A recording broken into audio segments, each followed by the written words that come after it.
next section. So we're going to be covering, we're going to be doing now analyzing data with Python, and then we're going to do visualization, which is going to be a more interesting part to see. So most data files are available in CSV. Thus, using Pandas library allows you to read your files easier. Uh, data, I'm going to be saying a lot of data frame. Data frame is a table or a two-dimensional array-like structure in which each column contains values of one variable and each row contains one set of values from each column. So like you can imagine like the same thing as an Excel spreadsheet. Then we're going to start first by importing Pandas library from Anaconda files. So when you download Anaconda on your computer, we provided you with the link, or feel free to go on our Python Club website to find how to download it. Pandas is a library that allows you more easily to read your files. So when you want to call in, there's many different libraries available. We're going to be going through few of them throughout this section. So if you want to import a panda, you simply write import pandas, and you can write spd, because like that it makes it easier later if you want to use that library to, for example, in this case, I want to read a file, I just write pd. I can also write just import pandas and then write pandas.readcsv, but like a lot of people prefer acronyms, so it's much easier to code. Just like for numpy, you'll use np and so on. So for this chapter, I decided that we're gonna be analyzing raw data, which consists of pretty much information about cars. The reason I chose is that yes, I do enjoy cars, but the reason I also why I chose it because this data is very raw, and we're gonna take time to actually clean it up and get it ready to perform the analysis we want to perform. So let's start. So if you want to import a file, um, in this case, I imported from a website, but you can also import it from your, if you download it in your computer, you can import it from your computer. You just have to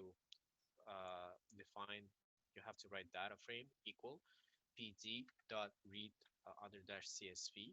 Later, I will show you that you don't only have to use CSV. You can use JSON, you can use Excel, you can use SQL, whatever you want to use.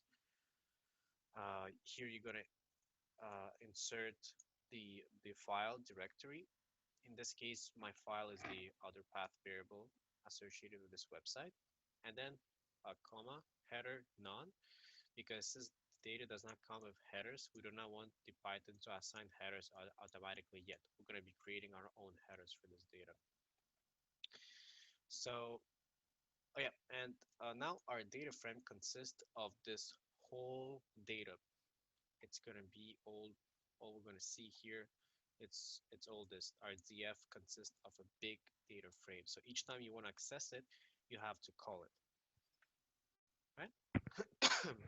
So before we begin analyzing our data, we can start by using command head or tail to observe your first and last rows of data.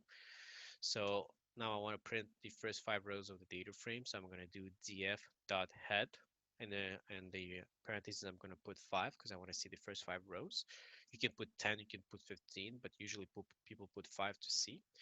And we're going to see what's happening. So as we can see, the data is not very well done. We're missing headers, there's some missing values, and we will see that there's a lot of things that we're probably going to have to job clean up. So that's why I really like this data to work with. So dftail is the complete opposite. It shows you the last 5 rows. Sorry, the last 5 rows of the data frame.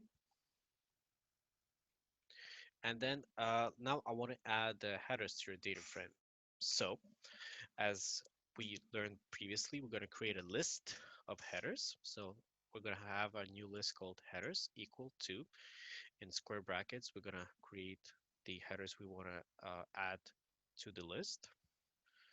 So we're going to have symbolize, normalize, loss, and etc., etc. And then we're going to take the data frame dot columns, because we're gonna access all the columns, and we're gonna make it equal to the headers, which gonna give it that's how we're gonna replace headers and then we're gonna recheck our data frame. Okay, so then we check again. This time I did df head 10 just to see a little bit what's happening later on. You can also do 5. It's up to you. Now we finally have headers, so we have something to work with. We're aware of what it does. So yeah, for the headers, you're gonna have to, since it's your data, you're gonna have your Reddit will know what kind of headers you have to add. In this case, it's not a data that I obtained myself. I took it from a website. I had to use the headers they were using, so I added them myself. Uh, we can also drop missing values along the column price by using the drop NA command. So for example, I have I want to drop a price somewhere. I just simply do df drop the subset price at axis 0. So you're gonna see a lot of stuff like axis 0, axis 1, index false, index true. So don't get this too much in your head about what it means. Pretty much axis 0 is means that it's on the x-axis, and axis 1 it means it's on the y-axis. So in this case I want to drop a price. I'm dropping it as an on the x-axis, so I'm not dropping the price as a whole column in this case, so I'm just dropping a part of it. That's why I'm using axis 0, but you'll see it later on, so we go. Before we continue, I want to demonstrate how you can save your data set. So so pandas, the library we're using, allows us to save data set to a CSV or to, like I say, JSON, Excel, HDF, SQL, whatever you want. I know a lot of psychology students enjoy working with Excel, so you can actually read. That's how you read a file if you want to read it in the Python. And then if you want to save it, you just do df.to Excel and the directory you want it to be saved at. So that's how you add them. And yeah, you have to use, in this case, index false. Sorry, I forgot to mention that. So let's go with basic insights of data sets in Panda. After reading data into a Pandas data frame, it is time for us to explore the data set. There are several ways to obtain essential insights of the data to help us better understand our data set. So data types. Before we begin analyzing our data, it is important to check what kind of data types we have in our data frame.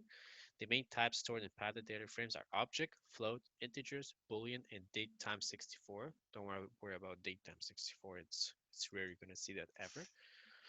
And they use the commands dtypes to access this information within your data frame. So if you want to know a little bit better about the Python data types, I have a good link here that that was given to you with the notebook. Just click on it and you'll be able to read out different types of data in pandas. So if you want to see the types of data in our data frame, you simply do our data frame dot dtypes, and we're gonna see what's happening here. So for example, we're gonna see that some stuff, their objects are supposed to be floats or integers. Some stuff that are supposed to be float, integers are supposed to be object. So we're gonna be changing that as well, because when you're gonna be performing any statistical analysis, you'll be you won't be able to do it because they're considered as objects, but you need them to be as integers or floats. So for example, describe. This is a good function to use. It gives you the stats of all the numerical values. So in this case, everything that is float integers will be displayed here. But for example, something like peak RPM, which is considered a float integer, and here it's an object, it's not going to be shown here because our data frame right now is coded as an object. So we're going to change it later for a float or integer. But if you want to include all of it, you can simply write df describe, and in between parentheses you're going to put include equal to all in quotation marks, and you're going to get all the pretty much everything in terms of statistical analysis. So when you see nan, it means not a number. Simple as that. That's what it means. So it makes sense because But here we see this object, normalized losses is an object, even though it should be a floating integer. And here it's displayed as a non. So we're going to change that later as well. What if I want to see only, let's say, few values, just two values in my data frame? I don't need to call in the whole data frame because sometimes you'll have data frames like here we have right now have 11 rows by 26 columns, but sometimes you can have 60, 75 columns. Like you don't know what kind of data you're working with. So if you want to precisely look at what you want, simply just write your data frame and you have to put it in double brackets. That's how Panda, that's how it works when you want to see anything in your data frame. And then you're going to do dot describe and you'll get all the specific column information you're looking for. So in this case, we want to left and compression rate. Here we go. We got the mean, standard deviation, minimum 25, 50, 75%, and our max. So data wrangling. Data wrangling is the process of converting a data from an initial format to a format that may be better for analysis. Right now, I won't be covering the import matplotlib because we didn't get to the visualization yet, but it will be useful later on. So identify and handle any missing values. So it's possible that you're going to get data and you're going to have your pandas will not be able to read it, so it will put a question mark. In that case, sorry, in that case, you will have to associate. You're going to have to create another number for that case. So how do you do that? Well, then you have to import NumPy because NumPy is a mathematical library in Python, and it allows you to simply call in the library you need and execute the function. Because if I had to write NaN by itself, it wouldn't work. I have to explain explain to my program what is a NaN in this case and how to use it and how to do it properly. But thank God that we have all the libraries given to us, like NumPy, Panda, Scikit, everything in the Anaconda environment that you will see. You can import it and you can use already built-in functions. So, like we mentioned before, in this case, we have a function in our NumPy that is called NaN. So we call in that function and it executes what we wanted. In this case, is to give us a NaN number. So now we're simply going to write data frame dot replace what we want to replace by what we want to replace, and in place true. In place true signifies that it will stay there permanently. I don't want to display it just for now, and then later it will disappear. So in that case, you're going to use in place true, which means it's a permanent change to your data frame. So now we look at it. As we remember before, this used to be a question mark, question mark. Well, now it's all NaN, so we're all good.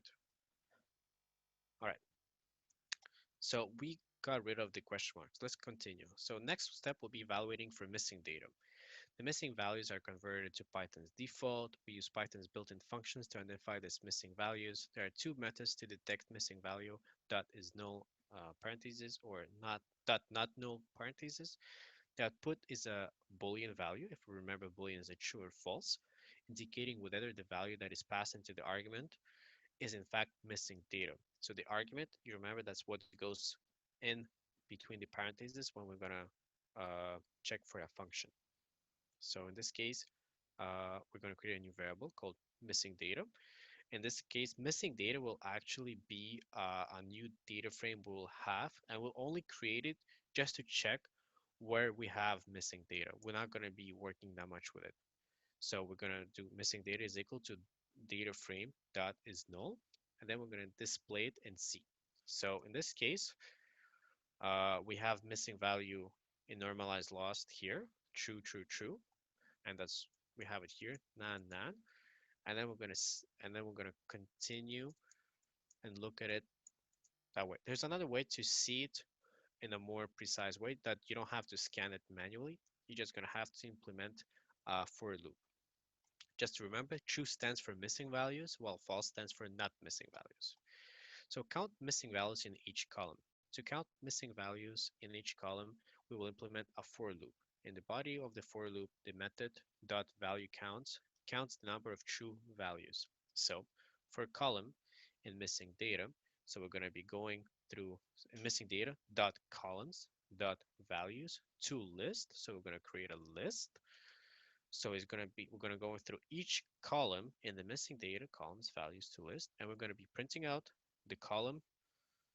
We're going to be printing out the column name. We're going to be printing the missing data column value counts, how much we have for not missing values. And if it exists, also it will also print out the true. So it will the value counts will display the true values too. So in this case, we go through it. We implement the for loop, so it's just 4 lines of code, but we can easily access our columns here, and we see that for symboling we have 205 normal, so we don't have any missing values. For normalized loss we have 41. We have 2 for number of doors. We go on, we go on. We have 4 missing values for bore, 4 missing values for stroke, 2 missing values for horsepower, 2 for the peak RPM, and 4 for the price. So when it comes to missing data, there are many methods you can use to replace your missing values. You can either replace by mean, you can either replace by frequency, or drop the whole row. In the end, there's no formula for choosing the best option, and it will be solely depend on the type of data you're working with and what you're trying to achieve. So in our case, for example, we will calculate an average of a given column and replace the missing values with the average. So we're gonna take uh, we're going to create a data frame, a small data frame called average normal loss. So it will be everything that has to do in the non-normalized loss here. So the way we do it is that we're going to call our data frame. We're going to call in normalized loss. Then we're going to do dot as type float just to make sure that it's as a float, because if it's an object, it won't work. And then dot mean axis 0. Axis, if you remember, it's on the x axis. 0 defines x and 1 defines as y axis. So we're going to obtain the mean for the whole um, we're going to obtain the mean for the whole column of normalized losses, which is 122. Then every single nan that we have, we're going to replace it by the mean value in the normalized loss. So we're going to call again, we're going to take our data frame, we're going to call in the column we want, normalized loss, dot replace. If you remember how it was previously mentioned in the list or dictionaries, simply just put replace what I want to replace, then by what I want to replace, average norm loss. In this case, average norm loss is 122 in place true, which means it's a permanent change. And that's it. And you execute it, and then you can do the same thing for bore. You can do the same thing for horsepower, and you can do the same thing for the peak RPM. This is just same concept, but um, but just like for different columns. All right. So to see which values are present in a particular column, we can use dot value counts method. So that will only work, of course, for object type of data. So as I previously mentioned, like it's going to be like fuel type, aspiration, number of doors, and so on. It will not work. Well, I mean, it will work on float, but it will give you absolutely not a lot of information in that. Sorry, it will give you absolutely no information about. My apologies, I kind of got lost.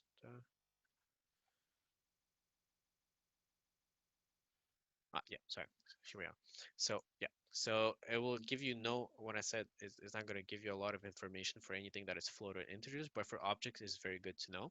For example, I have a column called number of doors. So it's how many doors does a car have? I have 114 cars that have 4 doors, and I have 89 cars that have 2 doors. So I know what's happening in that column because I use this function. To see the most common type automatically use the dot id max in parentheses. So you're going to do the same thing, value count is going to count the values, and then idx max, it will give you the most common one that you have. In this case, yes, it's 4 because we have 114.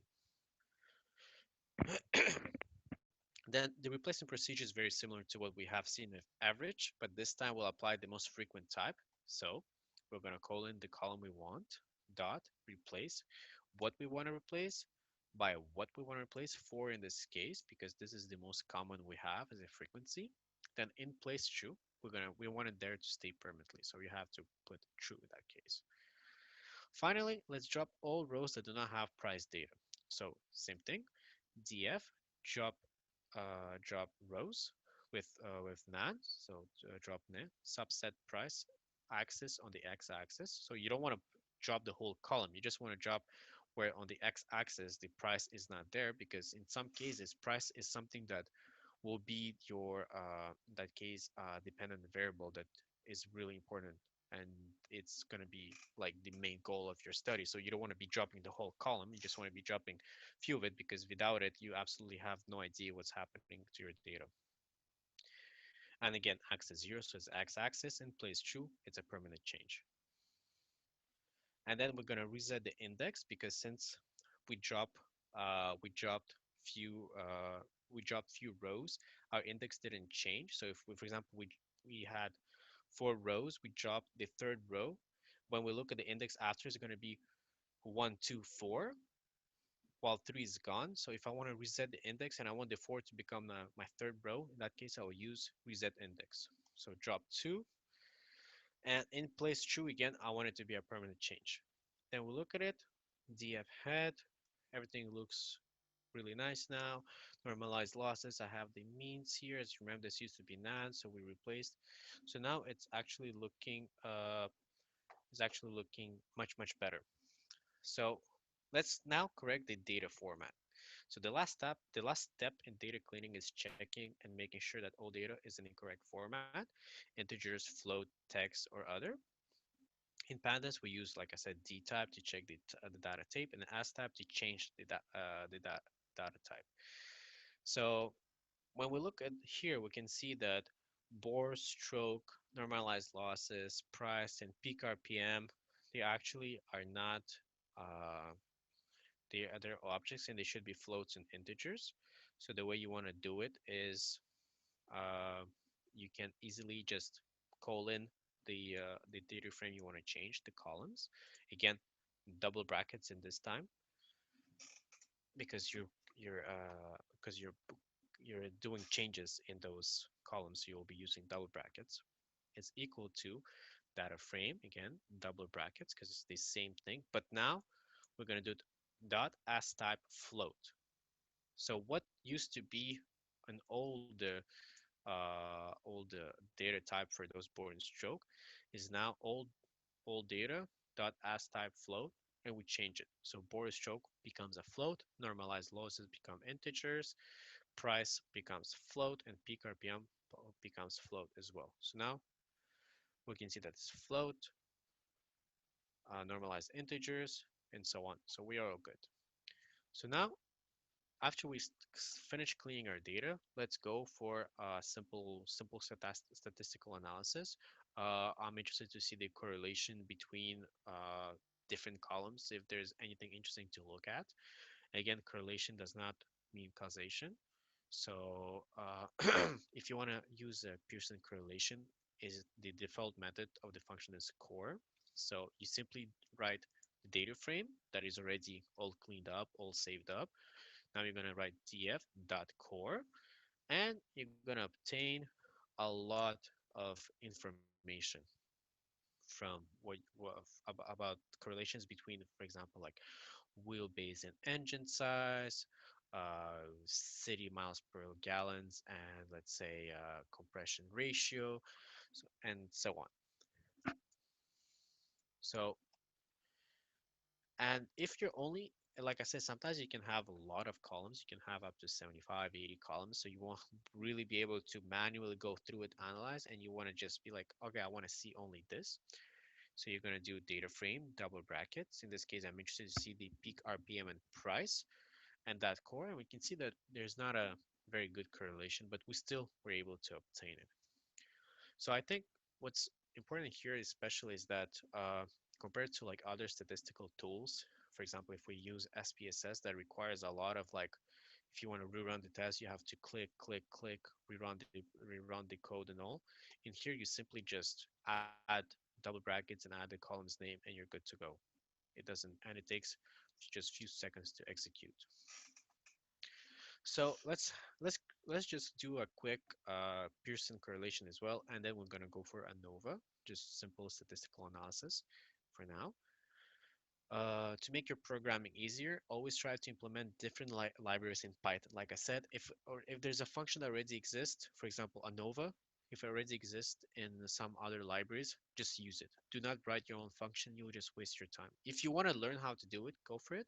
But overall, I highly recommend to use different libraries for your own benefit. So in this case, the famous library for Python data analysis will be SciPy. So from SciPy, you'll import stats. So SciPy will be an environment, and you'll import stats library from it. And that stats have all the possible statistical tools you want to imagine. So in this case, we're interested in calculating Pearson correlation coefficient and p-value of wheelbase and price. So I'm going to give, as I previously mentioned, that you can, in the previous example, remember like when we started learning about Python, I had x, y, z is equal to 1, 2, 3. So it's same concept here. So I have Pearson coefficient and I have a p-value. And the way that the stats does, it requires you to provide it two variables. Then to execute it, you'll write stats, because this is the library you're going to be using, dot uh, what you want to use. So for that, you have to go you have to just go on the SciPy website and see what kind of statistical analysis they have and what keyword you have to use to call it. And then you just write dot Pearson R. So this is a function that exists inside sorry, inside the stats library. Again, this will be your argument, and you will write your argument here, and then you're going to print the Pearson correlation coefficient is. You're going to display the variable for Pearson coefficient, and then with a p-value of p, you're going to write the p-value. So you're going to get all your answers is here. So the is 0.58, and the p-value is very small, so it's a very interesting to observe in this case. Okay, so uh, before we go for ANOVA, I'm quickly going to introduce the concepts of grouping. The group by method The group by method groups data by different categories. The data is grouped based on one or several variables, and analysis is performed on the individual groups. For example, let's group by the variable drive wheels. So I have in my drive wheels, I write unique. I want to see what kind of variables there are. So I have rear wheel drive, front wheel drive, four wheel drive. All right. Uh, then I would like to see. I'm going to create a new data frame called group one, when I'm going to implement drive wheels, body style, and price. I'm all going to group it together and see how they differ. Or coming back, oh yeah, sorry. We're going to go back to same concept here, but now I'm going to use the group by method. So the group by method, what it does in general is that all the rear wheel drive sedan will be all grouped together, and their mean price will be displayed. So in this case, I'll have I group by drive wheels with the price. I use the group by, so I have four-wheel drive. The mean price will be 10,241. Four-wheel drive will be 9,244. Rear-wheel drive will be 19,757, which is explainable because mostly sports cars are rear-wheel drive, so that makes sense. But again, if you have in this case, we have 201 rows. It's still going to take a lot of time to look at manually. So by using group by, you can pretty much see representation of your data within a given column. And then you can do as much group bys as you wish. For example, I decided to group by together drive wheels, body style, and price. In this case, I have a four-wheel drive with a hatchback, with a sedan, with a wagon, and then a four-wheel drive for convertible, hardtop, and etc. Everything that exists body style and is associated with drive wheels, and all that is given a mean. So I combined three columns and I created a 12 by 3 a 12 by 3 data frame, and I can see instantly what's happening in my data and how it looks like it. Even from here, I can see that the most expensive in this case will be a rear-wheel drive hardtop by the analysis. All right. So now let's go quickly for the ANOVA. So analysis of variance, statistical method used to test whether there is significant difference between the means of two or more groups. ANOVA returns two parameters, the f-test score and the p-value. So let's perform an ANOVA test where we're interested to see if different types of drive wheels impact prices. So I'm gonna group by my columns. Excuse me. After I group by my columns, I'm gonna use the function f1 way because that's in the stats library. If you want to call ANOVA, you have to use this name, and then you're gonna give the arguments. So I'm gonna give my first variable will be f value, second variable will be p value because that's what this function requires me to have as my return values. If you remember correctly, the return values from the past chapter. Then I'm gonna do stats dot name of the function f1 way. Then I'm gonna give the arguments. In this case, grouped.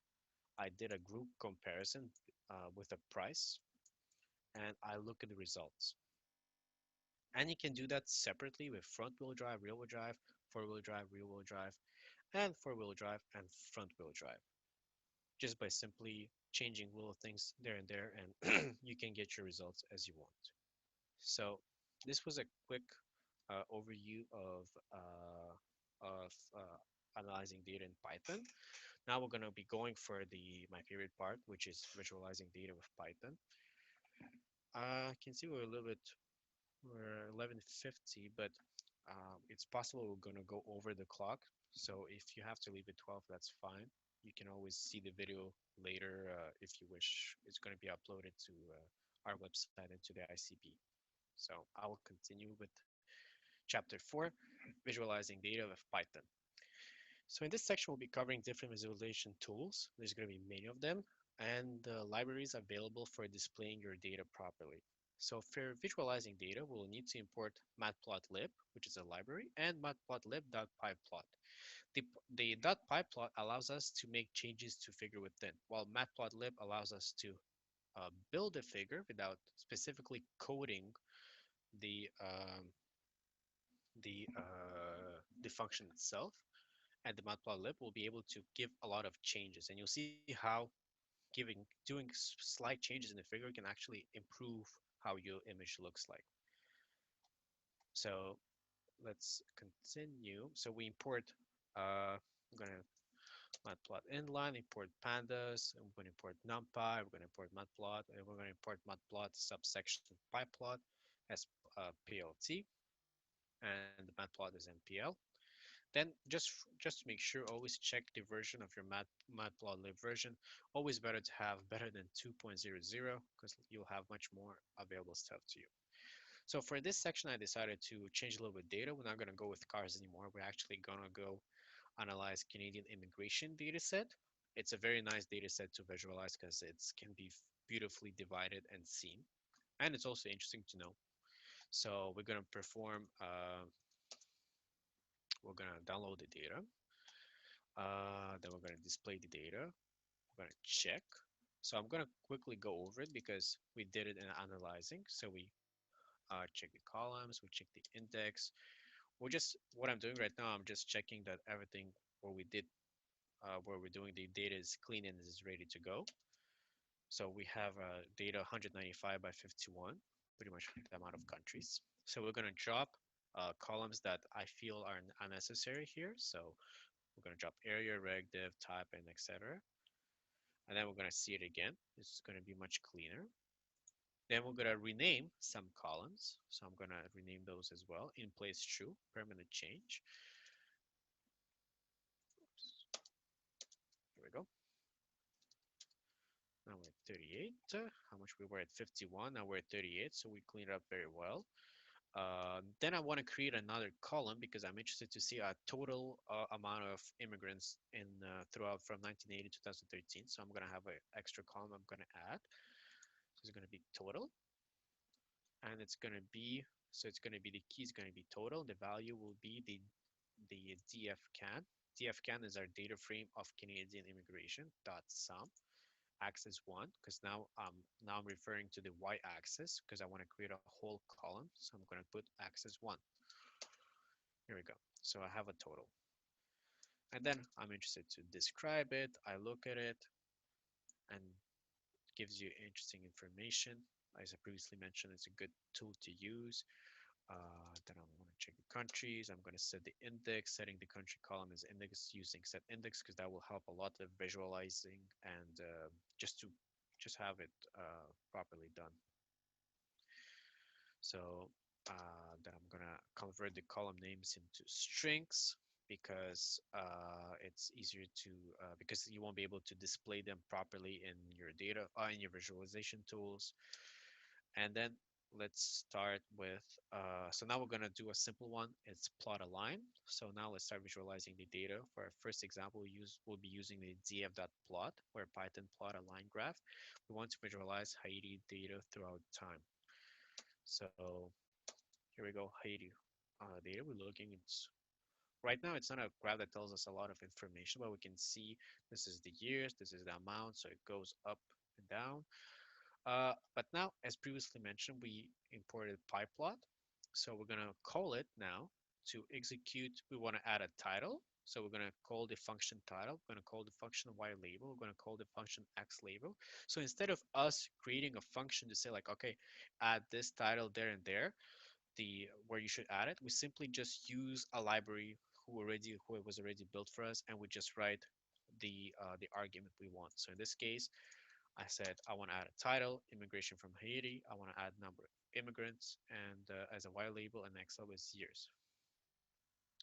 So we can see that there's a slight increase in 2010 of immigrants, and that's actually was due to 2010 Haiti earthquake.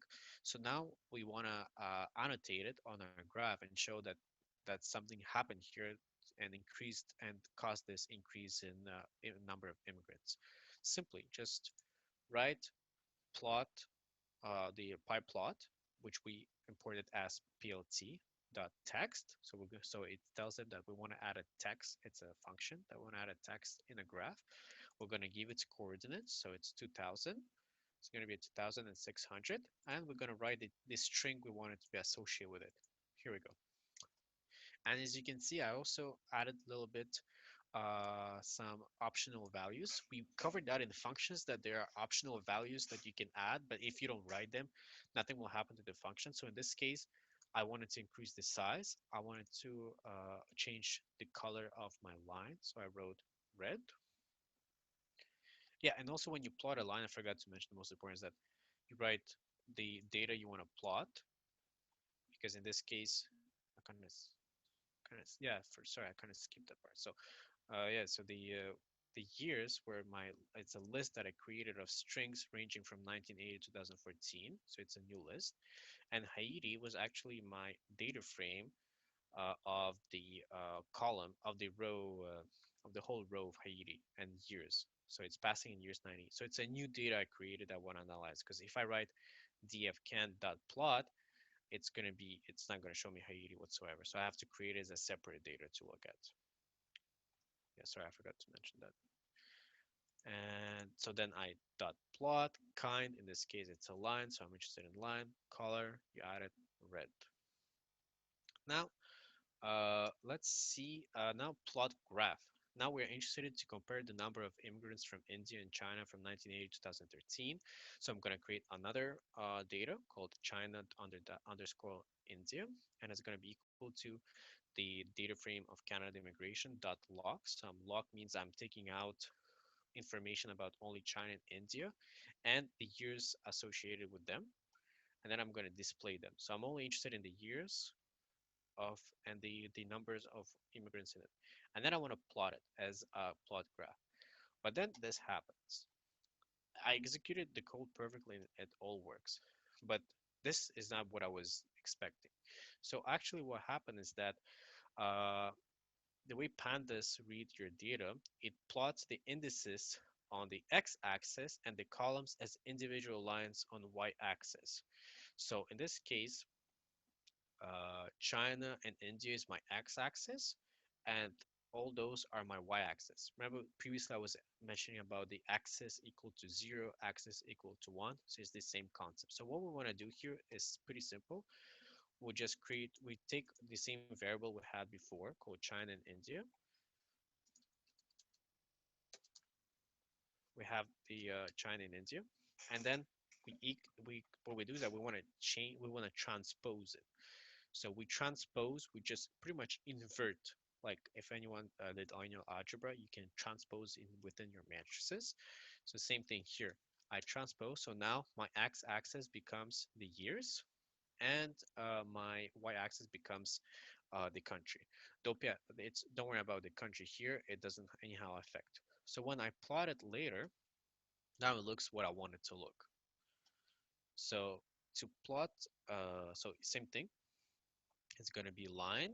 You're gonna have a title. You can put the size whatever you want. You can do the Y label, X label, and you just to show it, you just do plt dot show, pretty much like in MATLAB and all the other programming languages. And so it doesn't stop here. Let's say I want to compare the trend of top 5 countries that contributed the most to migration to Canada. Uh, so I'm going to have the data frame that can sort values. So I'm going to sort the values by total, ascending false. It means that I'm going to be looking at the top 5 countries, and it's going to be in a not in ascending method. Axis 0, again, because I'm only interested in the x-axis. In place true, I want it to be a permanent change. And then I'm going to create a new data frame called df top 5, which is actually going to be the first 5 rows. So I'm going to call the head, as you remember from previously, head is to see the first 5 rows. I'm going to put 5, and that's going to be my df underscore 5. Okay, so and then I'm going to also transpose it because I want to avoid the mistake I did previously with this. And then I'm going to index it, and I'm going to plot line. Then I'm going to add the fixed size. So I want it 14 by 8. I'm going to add a title. I'm going to add a Y label, X label, and show. So we get a nice immigration pattern of top 5 countries. Now, uh, now we're going to go for area plots. So we previously used a line plot with small modification code. We can visualize this plot as a cumulative plot, also known as a stacked line plot or area plot. Area plots are stacked by default. To produce a stacked area plot, each column must be either all positive or all negative values. Any NaN values will be defaulted to 0. That's also very important. That's why all the NaN values I always recommend to change them for something else. To produce an unstacked plot, pass stacked false. Okay, so in this case, it's pretty much the same code we had here. It's just instead of line, I wrote area. So that's how it changes. You just have to simply change this key, this value that is associated with kind.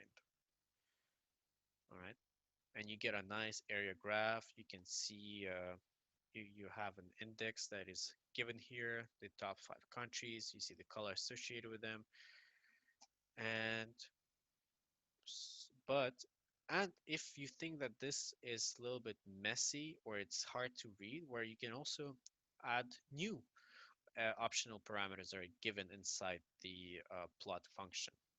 In this case, it's alpha 0.025. So, so in this is 0.25. You can change it around. If you don't like how it looks, well, I mean, you can just simply, let's say 0.5. Okay. What if I wanted 0.1? So you can play around with it, and you can see that it's super easy to modify your graphs without actually going and redoing everything from the beginning.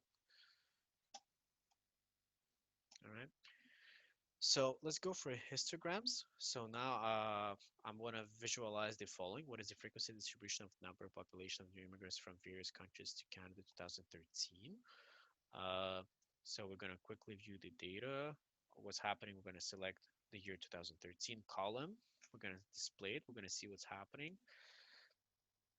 And then we want to create 2 values, a count and bin edges. So this is going to be our equal to the numpy histogram. And again, this is another function in a NumPy that is already built for us. We only have to put the arguments, but you always have to verify the return values that come with here. Here we have two return values that we have to create a variable for. So in this case, it's going to be count and bin edges. So we're going to have a count frequency count, and we're going to have bin edges, which is bin ranges default. If you ever want to have more information about those functions that's already built for you, and you want to be better with them or implement more stuff, just simply go on their website and they explain exactly what every single one does, and you will be able to apply it with like no time. So then we're going to do the same what we did for 2013 plot. Again, kind, you're just going to change instead of area or line, you're going to write hist. You're going to give the fixed size you wish, 8 by 5, title, Y label, X label, show. But in this case, we see that the bins don't really look nicely. This we don't know where they exactly stop here and they begin. So you can always add uh, another which is available in the plot called the xsticks. It's also an optional value. You just write xsticks equal to bin edges, and it will automatically give you where it begins and where it stops and where everything goes. So let's say now I want to see what is the immigration distribution for Denmark, Norway, and Sweden for years 1980 2013. I create and I display it, I look at it, then I plot it again. And again, it looks bad because I forgot to transpose it. So this is also going to be an issue. Sometimes you'll be thinking that you're not performing well in terms of not performing, but now writing the proper code for visualization. But in fact, it's just within your data, and you have to adjust your data by simply writing dot transpose, and then you call in the function again, kind hist. Here we go. Now it looks completely different than this because now we changed our x and y axis. For histograms, again, I give you little tips here. You can add extra values that are given in the function that are optional. If you don't mention them, nothing will happen, but if you mention them, they will be applied. So bins, alpha, X label, and colors. So in this case, I uh, I have the X ticks, I have alpha transparency, I have bins, I have fixed size, color, you see. So it's much more clear than it was here, and I see what's really happening. So you can always play with those little parameters and even add more if you wish, if you want to make your figure even more nice. So that's what I really like about Python is that there's already stuff built for you. You just need to know what parameters to use and what to plot. That's it. You don't have to redo your figure all the time, like some logiciel ask you to do. Okay, so now we're gonna go for easily for bar charts. Uh, um, if you want to plot a bar, again, you just change the kind. You write either bar or bar H for a horizontal bar plot. We're gonna be looking at Icelandic immigrants to Canada from year 1980 to 2013. So we're gonna create a new data frame. We're gonna see what's happening there. Then we're gonna plot it, and we're gonna see that it increases here, but that's because in 2008 there was a economical crisis. So it's not a big number of immigrants, but it's still quite big compared to what it was in 2006 and 2013. And if you want to, for example, mention what happens here and you want to annotate the text, you have the possibility to use the function called annotate that is also given with the pyplot. So you just need to know what each parameter does. So you'll add your xy text, xy coordinates. It says here what they do exactly, uh, and you're gonna plot it. So you're gonna have a nice line. What's happening here? And then you're like, oh, but I want to add text on top of it. So easy. You're just gonna write plt another annotate. In this case, I left the string empty because we want to add a line. In this case, we want to add a text. So the text will be rotated because we want it to be rotated from here. And we're going to add all the other parameters we need. So you will have those parameters if you go on the sources, and you will know what to do. But it's like I said, you just have to change parameters. You don't even need to write a whole function. And it's just simple changes there and there. You can do it like change a number here right away, and it will give you a completely different result in a matter of seconds. So that's the beauty of visualizing in Python. So let's say, let's just an example, horizontal bar plot. I want to plot the total number of immigrants to Canada from top 15 countries for the period 1980 to 2013. I create a new data frame, and then I plot it. And I use the annotate. I use a for loop because I would like to annotate values labeled to each country. So I'll give you a nice display what's happening here. So it looks like a really pretty neat graph. Yeah. Now let's go for my favorite, pie charts. So everyone knows a pie chart is a circular graphic that displays numerical proportions by dividing a circular pie into proportional slices. Well, what you do, you have to, again, just change the kind. You just write pie. That's it. You don't need to do anything else. But you have to also give the data you want to display. That's for sure. So now we're interested to use a pie chart to explore the proportion of new immigrants grouped by continents for entire time period between 1980 to 2013. So we're going to use again the group by I mentioned before. We're going to put it all in continents, and then we're going to split, apply, for example, a sum in our case, and then combine the results in a data structure. So I'm going to create a new data frame called continents. I'm going to group by, and then I'm gonna print the type just to check. Sometimes like now you don't now it's hard to understand what those words mean, but for me it helps me to know that there's a class, it's a pandas, grower, everything is good. We have a group by, generic, data frame group by. I'm not gonna like you will learn those things when you go more and more. For me in the beginning it was also hard to understand what it means, but it actually helps me to know how is my data plot properly displayed. So let's go for step two. We're going to plot the data. So now we'll pass the kind pi keyword. So we're going to take the df continents, the total column we have in the data frame continents we created, and we're going to plot it. So we're going to do pi, fixed size, add in percentage, start an angle, add shadow, and we can see that it doesn't really look like a nice pie chart, but it's not the end of the world. Actually, just add a few tweaks there and there. You have you're gonna add a little bit explode. You can add start angle levels, explode list, colors, and all that. And it's not a big change to the code, but it's a big change to the figure because now it looks much better. It looks compared to what it was here. Now it's actually something that can be easily published because this looks beautiful. So yeah, again, just few changes to the parameters inside the function that is already given to you is a huge advantage in Python and helps you much better create a beautiful figure. So let's go for box plot. So a box plot is a way of statistically representing distribution of the data throughout five main dimensions. You have minimum, smallest number of data set, first quartile, middle number between the minimum and median, second quartile, the middle number of the sorted data set, third quartile, middle number, etc., maximum, highest number of data set. And you have outliers, and you have the inter. So those are very useful when you want to represent your data. Actually, they're super easy to plot. Again, all what you have to do in the kind, you just change it for box. That's it. So you like right now we're interested to plot the box for Japanese immigrants between 1980 to 2013. So we're going to create a new data frame that is going to be located as Japan years transpose because we don't want to have the same error we did before. And then we're just going to write def Japan plot kind box fixed size title white label show. Here we go. That's how it looks. If you want, you can even compare two boxes. Here you have China and India.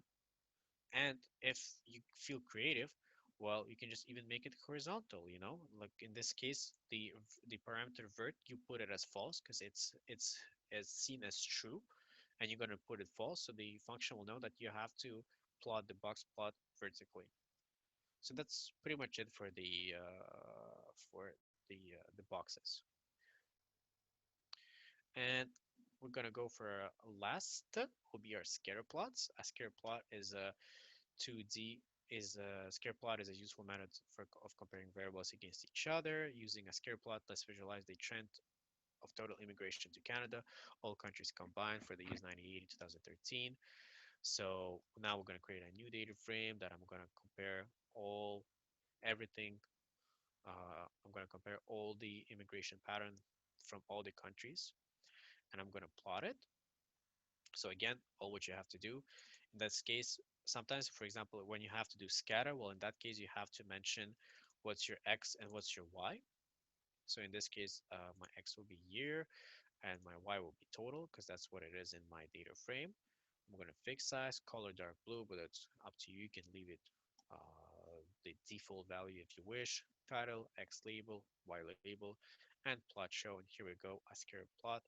If you want to make it even more detailed and you want to go out out there, you can even use a numpy library to use a polyfit function, which is a polynomial function to fit your equation line. So you want to see where your equation line will pass.